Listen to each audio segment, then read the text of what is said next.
Bismillahirrahmanirrahim. Qala mu'alif Ibrahim Allah ta'ala wa nafa'na bihi wa bi ulumihi bitarmi'ana. Bismillahirrahmanirrahim. Bayanu mithil qalbi utawi kubab neraken padane ati bilih dopati kelon den bangsaken ilal ulumi maring pira-pira ilmu khosotan hale tertentu. Ila merua sapa sira ana mahalal ilmi setuhune panggon ilmu waya mahal ilmi iku al qalbu ati ning ngarepaken sapa sun ngarepaken alati pataing sifat alus al mudbirata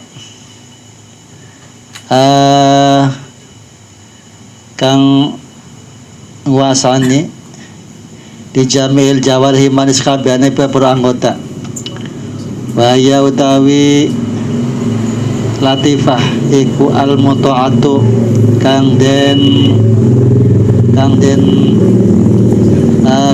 nut kang dituruti al mahdumatu kang den layani min jamil adai saking sakabehane pira anggota waya utawi latifah wayata latifah bila dapat iklan di bangsakan ilahaq haqaiqil ma'lumati maring beberapa hakikate barakang den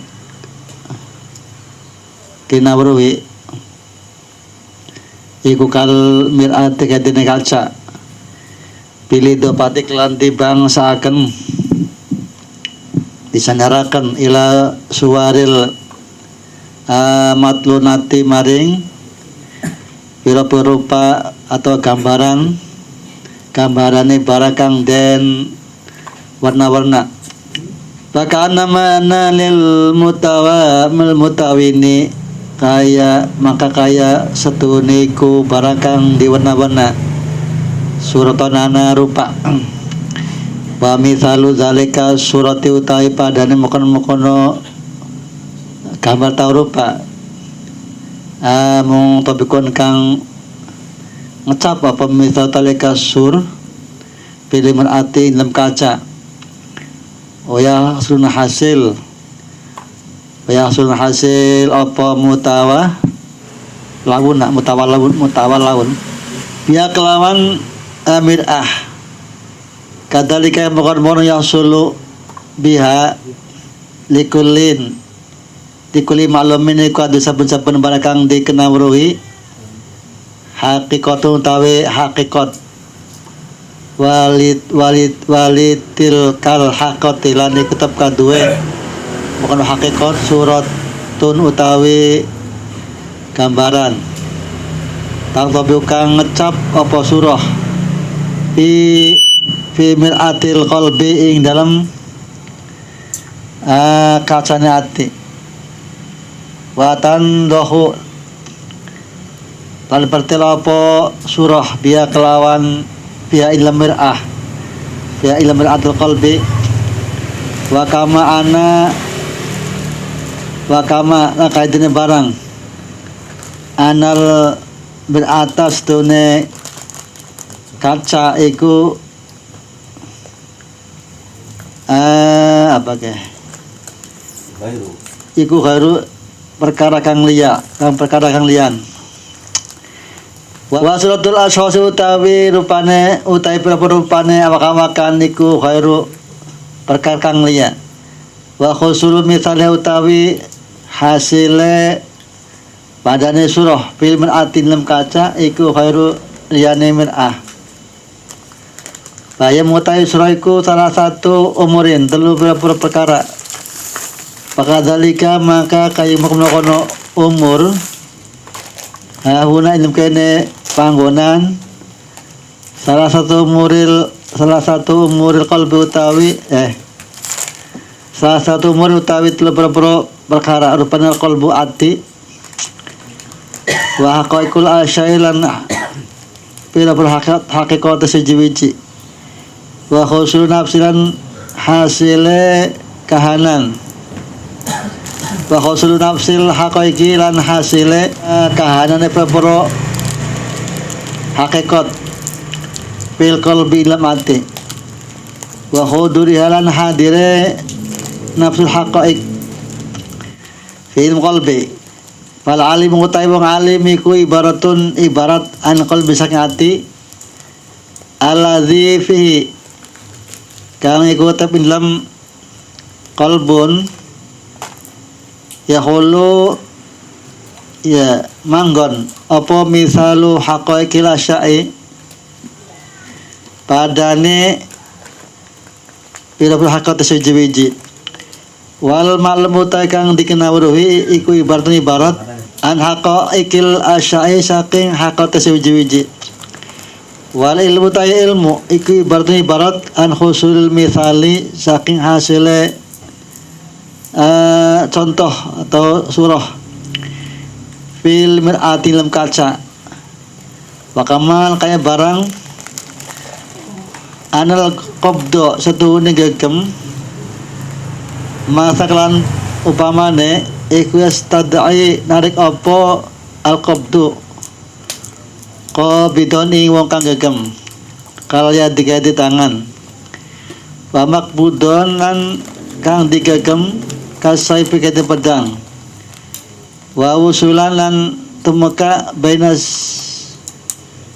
sayfi lam antarane pedang wal ya dilan tangan bi khusuli sayfi kelawan hasil pedang fil yadi tangan usama lan dinarani apa khusus sayf obdon ing aran gegem pakadalika mangka kaya mokon-mokono khusul sayf wasulul pakadalika makai ko yang bukan husul saif husul utawi tetemunan husul misalil ma'lumi utawi tetemunane padane perkara kang diweruhi ya kalbi maring ati sama dinarani apa husul misal ma'lum diarani ilman ning aran ilmu Nakot kanan lan teman-teman anak apol hakikat aniku mau wujudatan diwujudakan wal qalbu lan anak ati apa iku mawujudan di lan anak apa ati iku mawujudan diwujudakan walam yakun lan anak apa wal ilmu aniku hasan kang hasil lian al ilma karena ilmu iku ibarat anusil hakoti saking tumekane hakikat ila qalbi ati kama kaya barang anna sepa setuhune pedang iku mawujudun diwujudakan wal yadu tangan iku mawujudan diwujudakan walam yakunun arana apa ismul qabdi aran gagem walah dilan aran nyekal iku hasil ya adam wuqu'i sayfi karena oranane tumekane pedang bil ya dilawan tangan. Bismillahirrahmanirrahim. Assalamualaikum warahmatullahi wabarakatuh. Qala al-musannifu rahimahullahu ta'ala wa nafa'ana bihi wa bi'ulumihi fid dharain amin. Bayanu mathalil qalbi bil idhafah ilal ulumi khassah. Iki menjelaskan tentang gambaran hati ketika hati itu dihubungkan dengan ilmu-ilmu secara khusus. Ya'lam anna mahallal ilmi huwa al-qalbu a'ni al-latifah al-mudbirah li jami'il jawarih. Ketahuilah bahwa tempatnya ilmu adalah qalbu. Jadi mahallal ilmi wa huwa al-qalbu, kata di sini bahwa tempatnya ilmu itu adalah kalbu, hati. Jadi lamun wong pengen weruh pusat ilmu itu menurut versi Ihya Ninggeneki adalah al-qalbu. A'ni yang dimaksud dengan qalbu di sini adalah al-latifah. Latifah itu sifat kehalusan, sifat kelembutan. al-mudbirah sing menguasai, yang mengatur, li jami'il jawarih pada seluruh organ tubuh, anggota tubuh. Jadi yang namanya latifah itu, yang dimaksud hati adalah latifah, sifat kelembutan yang mampu mengatur atau menguasai li jami'il jawarih pada seluruh organ tubuh. Wahia, latifah adalah al-muta'atu al-makhdumatu min jami'il a'dha. Yang namanya latifah adalah sesuatu yang ditaati, al-makhdumatu yang dilayani, yang dikhidmahi, min jami'il a'dha dari kesemua organ tubuh. Jadi yang namanya tubuh ini dengan segala macamnya tubuh sing semene sempurnane, ada tangan, ada mata, ada kaki, ada semua yang menggerakkan itu adalah ya latifah itu. Karena latifah itu sesuatu yang ditaati dan sesuatu yang dikhidmahi. Jadi a'dha ini, organ tubuh kita semua ini ya tergantung latifah itu, atau tergantung hati lah. Wahia, al-latifah itu adalah bil idhafah ila haqaiqil ma'lumat, ketika dihubungkan dengan hakikat-hakikat ma'lumah, hakikat-hakikat sesuatu yang diketahui, kal mir'ah bil idhafah ila suwaril mutalawwinat, itu digambarkan bagaikan mir'ah, bagaikan kaca ya, jadi wong suarane enteng. Ketika kaca itu bil idhofah dihubungkan ila suwaril mutalawinat, pada bentuk macam-macamnya warna atau warna-warninya, rupa yang berwarna-warni. Jadi latifah ketika dihubungkan dengan hakikat-hakikat maklumat, hakikat-hakikat keilmuan, itu latifah itu diibaratkan kayak sebuah mir'ah, bagaikan kaca, bagaikan spion lah, yang dihubungkan untuk ila suwaril mutalawwinat, mengetahui gambaran-gambaran sesuatu warna. Wa kama anna lil mutalawwin suratan, karena untuk sesuatu yang mengandung warna itu banyak sekali gambaran-gambarannya. Wa misalu tilka surah, lah gambaran dalam tilka surah, maksudnya di dalam gambaran surah di latifah yang dihubungkan dengan haqaiqul ma'lumat di sini adalah yang tabi'u fil mir'ah, yaitu sudah membentuk lah ya, sudah membentuk fil mir'ah dalam sebuah gambaran kaca, wa yahsulu biha, dan bagaimana ada kacamatanya kayak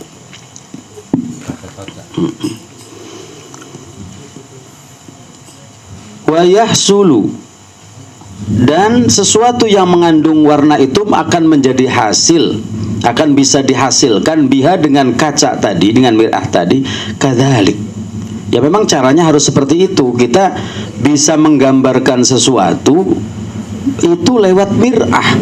Bisa mengetahui sesuatu yang kita ketahui harus lewat kaca. Nah, kaca itulah digambarkan adalah sebagai latifah. Jadi latifah itu adalah alat untuk mengetahui segala macam bentuk warna. Karena diibaratkan bahwa ilmu-ilmu itu dengan segala macam beraneka ragam macamnya ilmu atau al-ma'lumat itu bisa dapat diketahui adalah dengan latifah itu. Lah sementara likulli ma'lumin, setiap sesuatu yang diketahui haqiqatun, itu memiliki hakikat.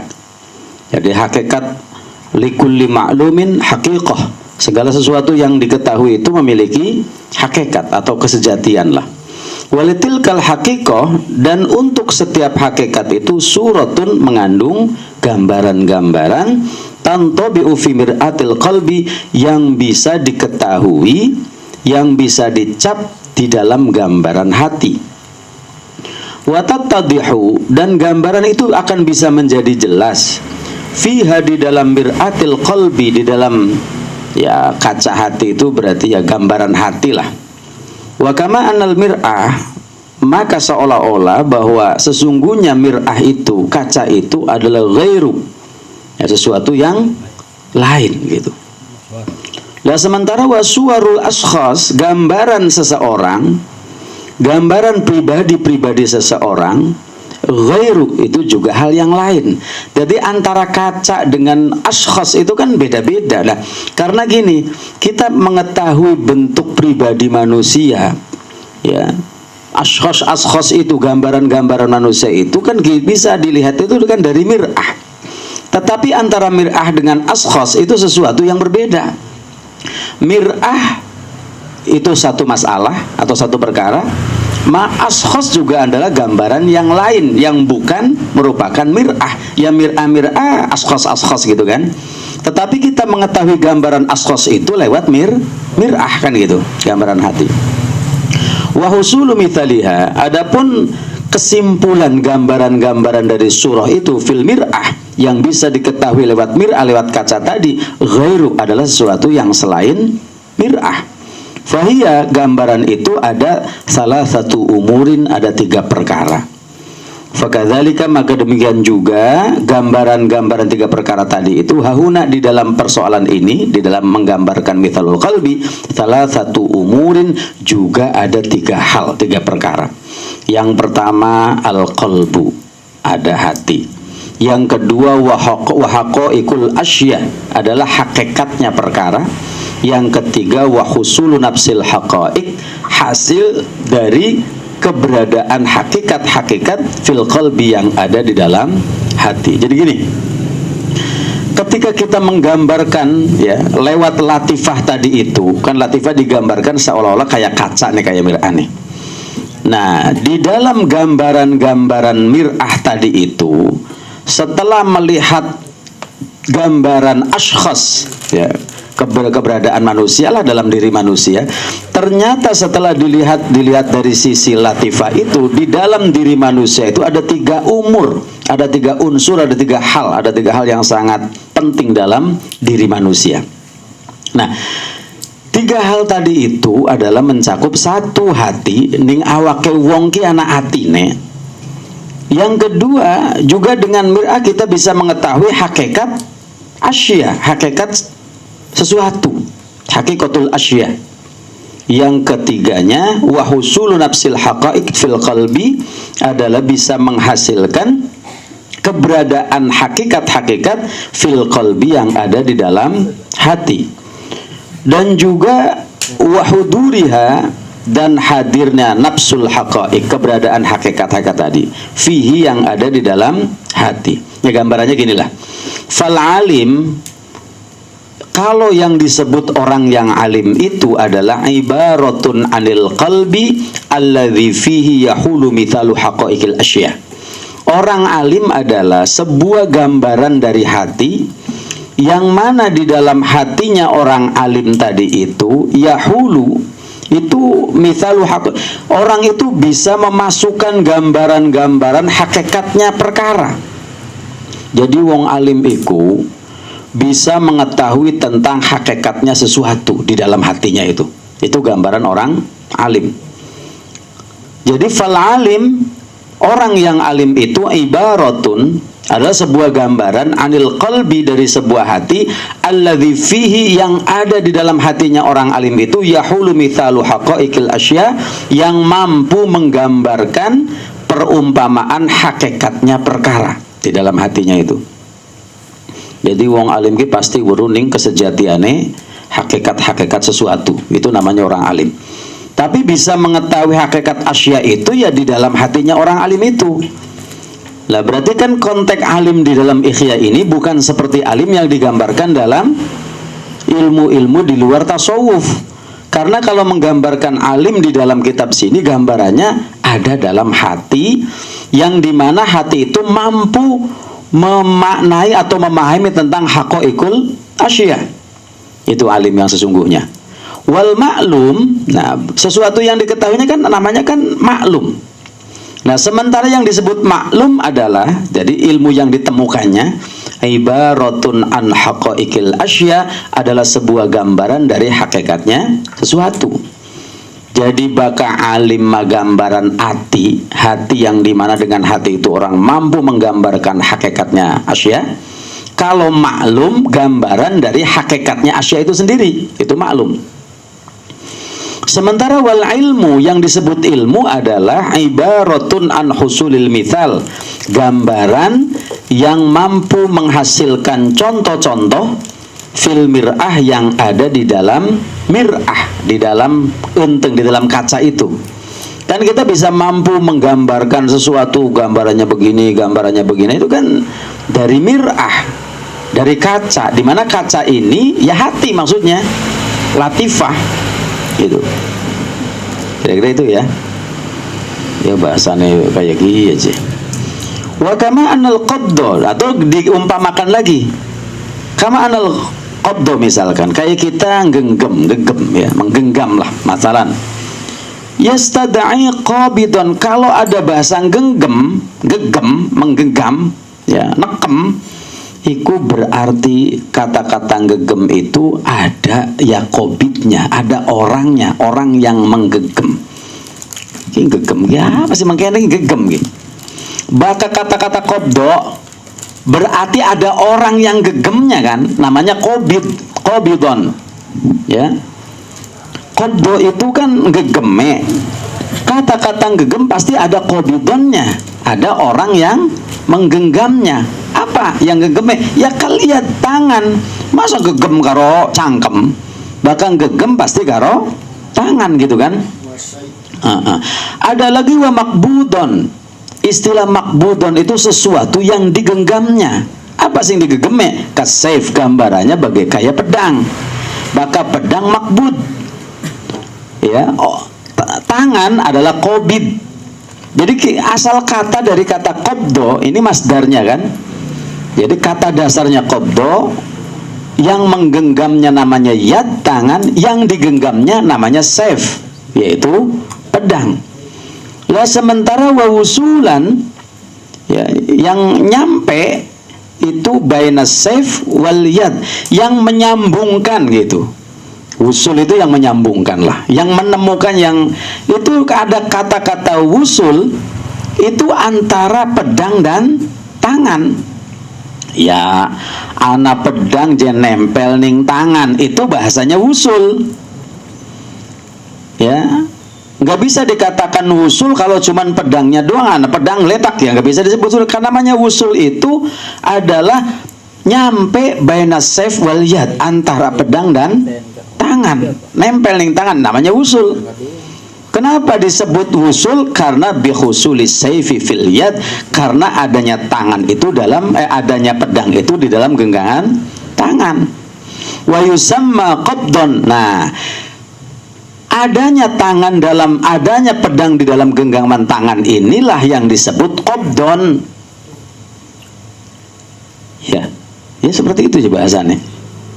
Nah, waqfa kadzalika, dan demikian juga wusulu mithalil ma'lum. Ya, ditemukannya perumpamaan sesuatu yang diketahui ilal qalbi, banding hati, yusamma ilman. Ada hati mampu menemukan sesuatu yang maklum, itu namanya ilmu. Wong ki memahami sesuatu dipahaminya karo hati. Karena orang bisa memahami ilmu itu dengan hati. Aduh, ayo wis tua ya. Tak saking watuk ya mah. Jadi gitu. Balik lagi. Jadi sing diarani ilmu ketika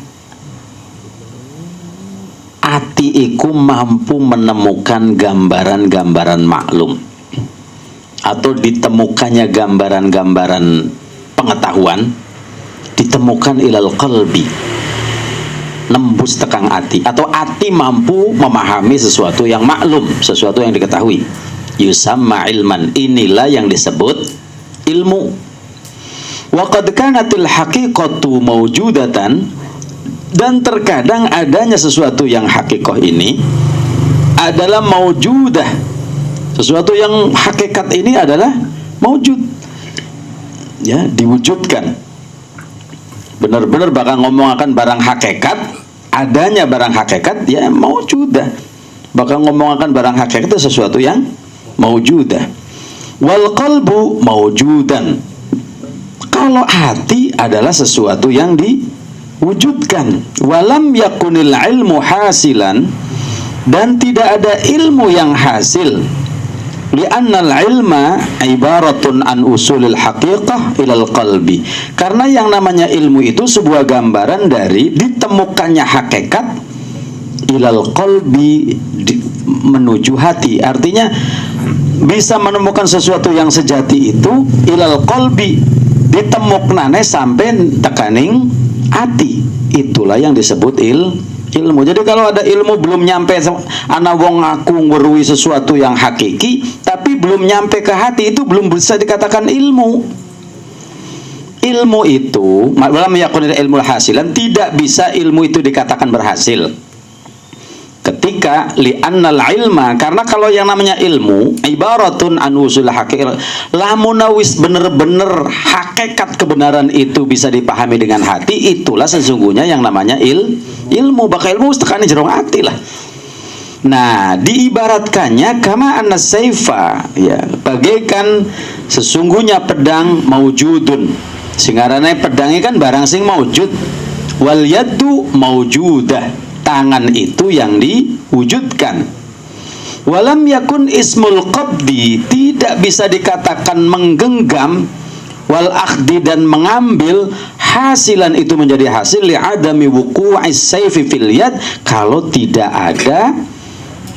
adanya pedang di dalam tangan. Bakal singaran gegem gitu. Singaran yang gegem bakal pedangnya wis ana ning tangan. Coba lamun misale pedangnya orang ning tangan, apa bisa dikatakan gegem? Ya ora. Gitu kira-kira. Ya, wis. Naam, ya benar. Al-qabdu ibaratun an husulis saif. Yang namanya gegem itu sebuah gambaran dari dihasilkannya pedang bi'ainih, dengan keberadaannya pedang itu fil yad, di dalam tangan. Jadi hakikate pedang bakal ning tangan, kue singarane qabdu. Sementara wal ma'lum bi'ainih, yang dinamakan maklum sesuatu yang diketahui, bi'ainihi dengan keberadaan, dengan kesejatiannya. Maklum itu gimana sih hakikatnya? La yakhsulu, maklum tidak bisa dihasilkan fil qalbi, di dalam hati. Faman aliman nar, barang siapa faman aliman nar walam tahsul ainun nar fi qalbi walakin hasil hadduha wa haqiqatuha al mutabiqah li suratiha fatamthil billah wallahu a'lam.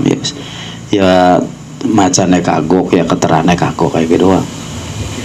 Ya, jadi kesimpulannya gini aja lah. Kiki sebenarnya mubang gambaraken hati. Hati itu bagi Imam Ghazali gambarannya kayak mir'ah, kayak kaca. Ya. Wong bisa mengetahui tentang macam-macam warna itu dari pantulan mir'ah, asal kacanya bener-bener bening. Tapi lamun kacane bureng, ya bureng. Kita bisa mengetahui mana merah, mana kuning, mana hijau, mana mutalawin, sesuatu yang berwarna itu, suratul mutalawinat, itu lewat mir'ah. Karena Imam Ghazali menggambarakan hati itu bagaikan kaca. Kalau kaca itu bersih, warna macam-macam apapun bisa diketahui lewat mir'ah. Maka orang yang bisa mengurus atau bisa membersihkan mir'ah itu kaca, ya insya Allah orang itu bisa membedakan mana yang hakikatul asya, bisa mengetahui mana ilmu, mana segala macam, itu ya lewat kaca itu. Nah, dan juga yang namanya hati itu adalah pusat dari segala macam ilmu. Karena yang namanya contoh gambaran orang bisa dikatakan alim itu ketika ada orang yang mampu memahami segala sesuatu yang maklum. Bahkan itu jadi pengetahuan lah. Orang memiliki pengetahuan, bisa dikatakan alim itu dengan pengetahuan yang dia ketahui, tapi pengetahuannya sudah nyampe ilal qalbi, dipahaminya benar-benar lewat hati lah. Ini bedanya gini, kadang-kadang kita kan memahami kecerdasan itu, bahkan kecerdasan sing umum kan biasanya kecerdasan disebutnya intelektual, sehingga kadang-kadang wong ki antara hati dengan akal ki kayak anak beda-beda anu, mulai wong cerdas akale aja kemudian disebutnya intelektual, padahal lamun dalam konteks ihya sebenarnya ilmuku kabeh pusate ning ati. Mulane bakal nganggo bahasa Al-Qur'an mah kan ana ayat sing monene walaqad dzara'na li jahannama katsiran minal jinsi wal insi minal jinni wal insi lahum qulubul la yafqahuna biha. Jadi di situ tuh orang kalau mau menjadi faqih, mendalam ilmu, memahami ilmu segala macam, itu ternyata di dalam bahasa Quran itu lahum qulub dengan kolbu, bukan lahum uqulun, tapi lahum qulubun la yafqahuna biha. Jadi memahami sesuatu dengan hati. Dan ternyata memang hakikat ilmu itu adalah adanya di dalam hati. Jadi kira-kira akal pun adalah bagian dari hati gitu. Yang selama ini kadang-kadang orang memahami ya akal-akal kan, ya istilah-istilah kan anak akal bawah sadar dan segala macam, itu sebetulnya kabeh pusat tema di dalam hati. Karena memang fal alim ibaratun an husuli haqaiqil asya ilal qalbi. Orang bisa dikatakan alim itu ketika dia mampu memahami sesuatu yang maklum dipahami dengan hati. Jadi mikir itu kira-kira dengan hati. Jadi bukan dengan, ya kan? Jadi kalau umpama memahaminya hanya dengan kasat mata, dengan lahiriah saja, itu tidak bisa mencapai hakikatul hasyah. Orang bisa mencapai hakikatnya sesuatu lah. Tidak bisa menemukan sampai dasar kebenaran yang sesungguhnya. Tidak bisa mencapai sesuatu yang hak.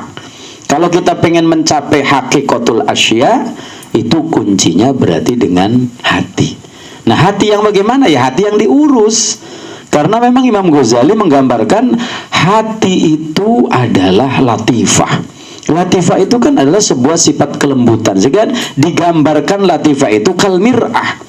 Jadi orang yang cerdas, kalau pengen cerdas, bagaimana kita bisa merawat latifah itu, melawat kebersihan hati itu agar senantiasa cemerlang, ya berarti kotoran-kotoran yang mengganggu hati itu perlu dibersihkan. Coba lamun wis bisa hatine bersih, hatine suci apa, insya Allah itu kecerdasanannya kus menembus batas akal biasa lah. Sebab itu tadi ada bahasa gini, ilmu itu kan diibaratkan kayak nur. Nur itu, nur Allah itu diberikan terhadap hatinya orang-orang yang suci, hatinya orang-orang yang bersih dari kemaksiatan. Jadi kira-kira untuk memahami kebenaran yang sesungguhnya, ketika kita bisa merawat mir'ah tadi atau hati tadi itu dengan menjauhkan kemaksiatan diantaranya lah. Mulanya kan Imam Syafi'i juga kurang lebih seperti itu ya, gambaran-gambaran. Saya kira itu sajalah, mudah-mudahan bisa dipahami.